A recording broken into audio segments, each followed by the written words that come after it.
Assalamualaikum warahmatullahi wabarakatuh. Selamat pagi dan salam sejahtera buat kita semua. Mudah-mudahan di pagi yang cerah ini teman-teman selalu sehat dimanapun teman-teman berada.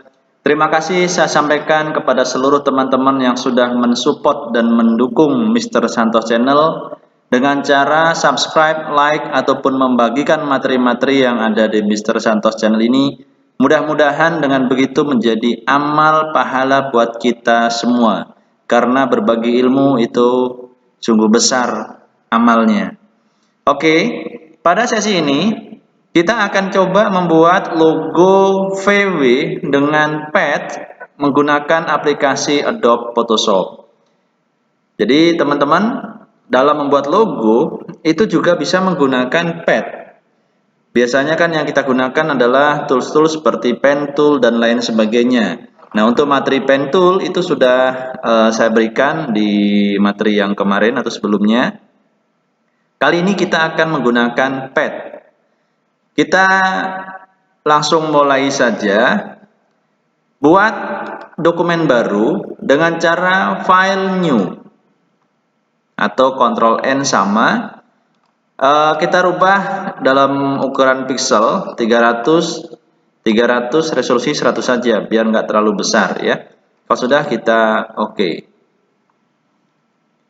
Setelah kita membuat area atau lembar kerjanya, kita bisa menggunakan guideline untuk menentukan titik tengah dari bidang kita. Di sini ada ruler. Bagi teman-teman yang rulernya belum muncul, bisa dimunculkan dengan cara Ctrl R ya, CTRL plus R ya, CTRL plus R.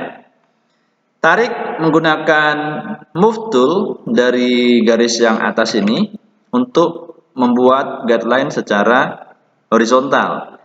Nanti kalau teman-teman geser akan ada berhenti otomatis di tengah-tengah teman-teman. Nah, jadi ini kan saya geser, nah dia langsung otomatis berhenti di tengah-tengah.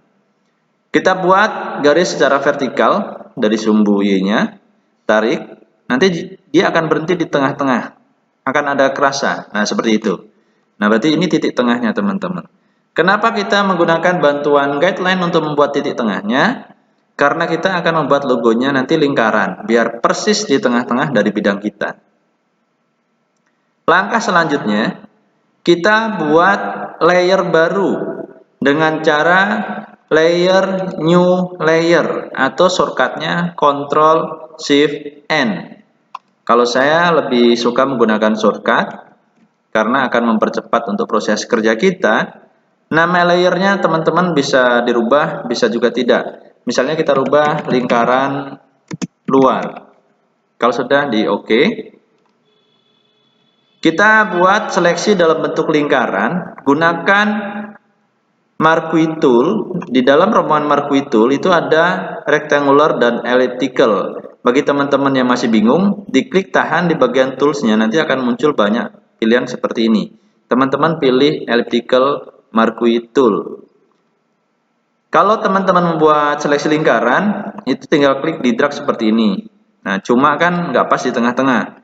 Supaya pas di tengah-tengah, plusnya ini teman-teman, tempatkan di tengah-tengah perpotongan antara guideline yang kita buat, tekan Shift dan Alt di keyboard, klik mouse-nya kiri, tahan, dan digeser. Nanti akan membuat lingkaran pas benar-benar sesuai dengan titik tengah yang kita tentukan tadi.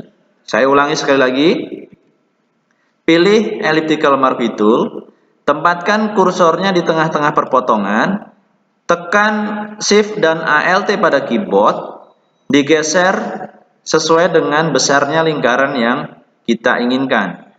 Kalau sudah, lepas mouse dan Alt ataupun Shift-nya.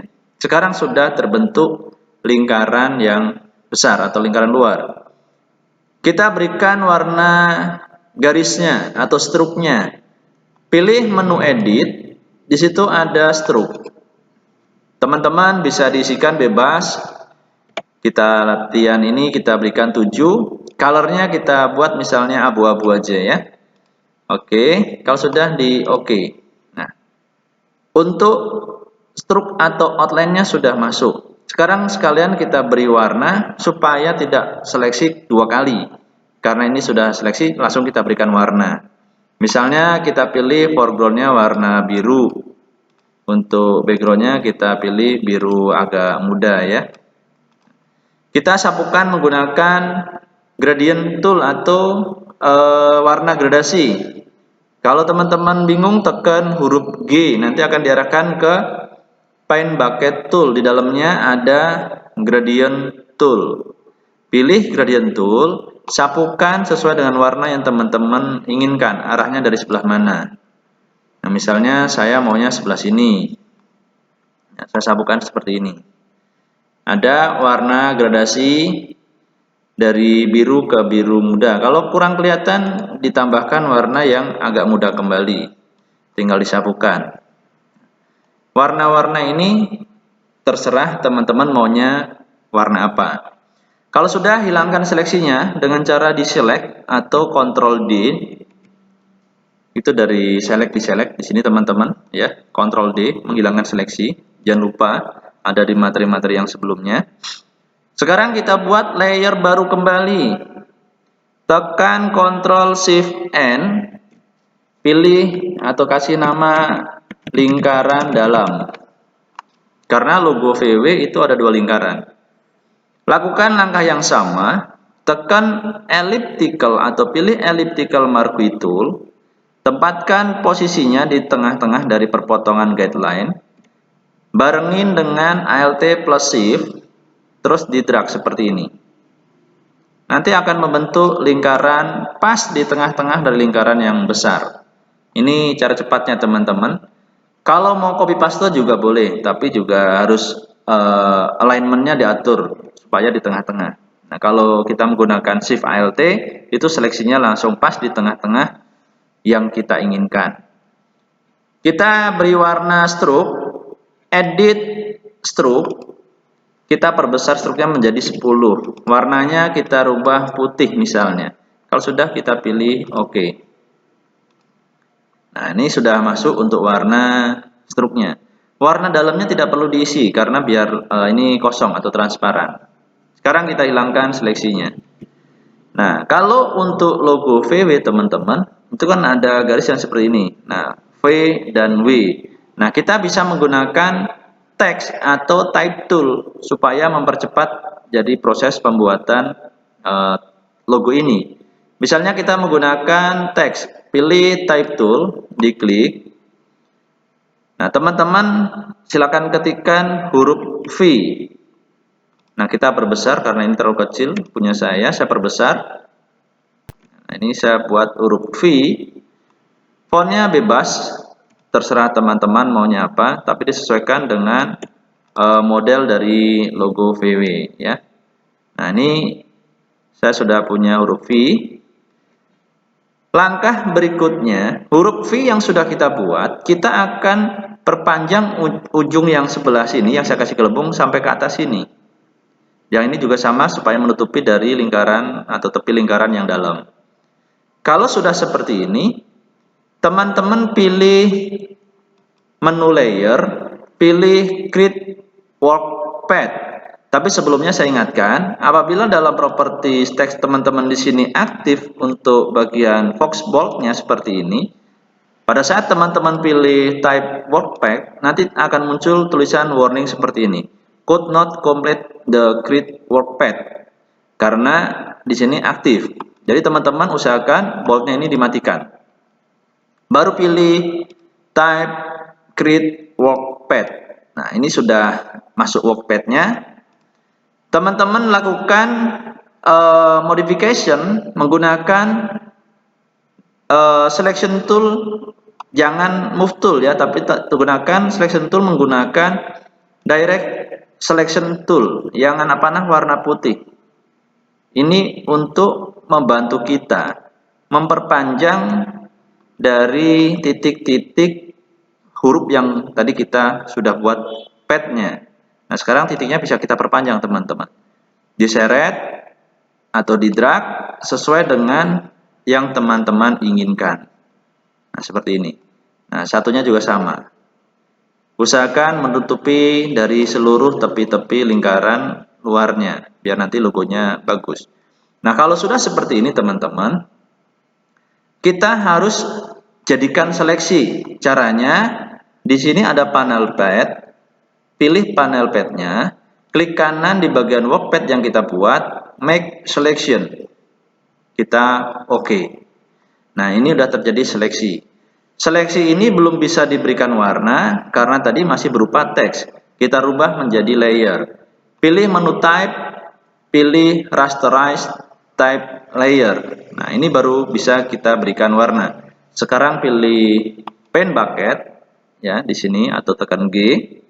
Sabukkan warna putih ya, sabukkan warna ke seleksi yang kita buat. Hilangkan seleksinya. Mudah ya teman-teman ya. Kalau sudah jadi sebelah seperti ini, kita copy teman-teman. Cara ngopinya cukup mudah. Tekan Ctrl J. Itu shortcut untuk copy atau di situ pilih layer new via copy. Nah, ini sudah ada di materi sebelumnya. Teman-teman tinggal buka lagi di playlist materi Adobe Photoshop. Ini sudah di copy, kita tinggal balik seleksinya atau modelnya. Gunakan menu edit, transform, pilih flip horizontal. Nah, kita bisa atur posisinya sesuai yang kita inginkan. Ini patokan kita di tengah-tengah. Supaya layer copy dengan layer yang tadi kita buat jadi satu, kita merge down. Boleh klik kanan merge down atau Ctrl E, silahkan, sama. Nah, kalau sudah seperti ini teman-teman, kita bisa lakukan penghapusan untuk wilayah atas karena nggak terpakai. Baru kita ketikkan huruf V, atau langsung kita putuskan saja di tengah-tengah sini. Sama, pada prinsipnya sama. Misalnya kita mau cepat, langsung kita pilih rectangular, kita putus di bagian tengah-tengah sini, kita delete. Nah, itu sudah jadi teman-teman. Atau teman-teman bisa hapus semuanya yang di bagian atas ini menggunakan rectangle atau rectangular tool supaya lebih cepat, di blok, dihapus. Sama ya. Sekarang sudah ada V dan W. Kita gabungkan dengan lingkaran dalam supaya nanti pada saat kita berikan bevel emboss dia tidak terpisah teman-teman. Kita merge down, pilih layer V, kita Ctrl E, nanti akan masuk ke dalam lingkaran dalam atau digabung dengan lingkaran dalam. Kalau sudah, kita berikan bevel emboss dengan cara blending option. Cara cepatnya double klik di layernya, pilih bevel emboss. Nah, di sini kita rubah untuk bevel embossnya. Ini ada size-nya, teman-teman bisa rubah sesuai dengan yang teman-teman inginkan. Di sini ada stylenya, bisa outer, bisa inner, bisa emboss sendiri. Misalnya kita pilih inner aja, yang standar dia. Nanti teman-teman bisa dirubah sendiri sesuai dengan yang teman-teman inginkan. Kalau sudah, kita oke. Yang luarnya kita juga berikan bevel emboss. Pilih layernya, double klik cara cepatnya, kita berikan bevel emboss. Nah, ini teman-teman bisa setting sendiri sesuai dengan yang teman-teman inginkan. Nah, misalnya seperti ini. Kalau sudah, guideline ini bisa teman-teman buang dengan cara diklik geser aja keluar dari lembar kerja kita. Nanti otomatis dia akan hilang teman-teman. Yang guideline yang kita buat ini. Oke, itulah cara membuat logo VW dengan menggunakan pad. Jadi caranya cukup mudah dan cepat juga menurut saya. Teman-teman bisa praktekkan. Apabila ada langkah yang ketinggalan, silahkan diputar ulang kembali. Masalah bevel emboss nanti teman-teman tinggal setting sesuai dengan yang teman-teman inginkan. Terima kasih. Mudah-mudahan bisa membantu dan bermanfaat bagi teman-teman yang sedang belajar Photoshop ataupun mendapatkan tugas membuat logo sederhana di Photoshop. Semoga bermanfaat. Silahkan bagikan ke teman-teman lain supaya menjadi amal pahala buat saya dan teman-teman semua. Terima kasih. Wassalamualaikum warahmatullahi wabarakatuh. Selamat pagi dan salam sehat.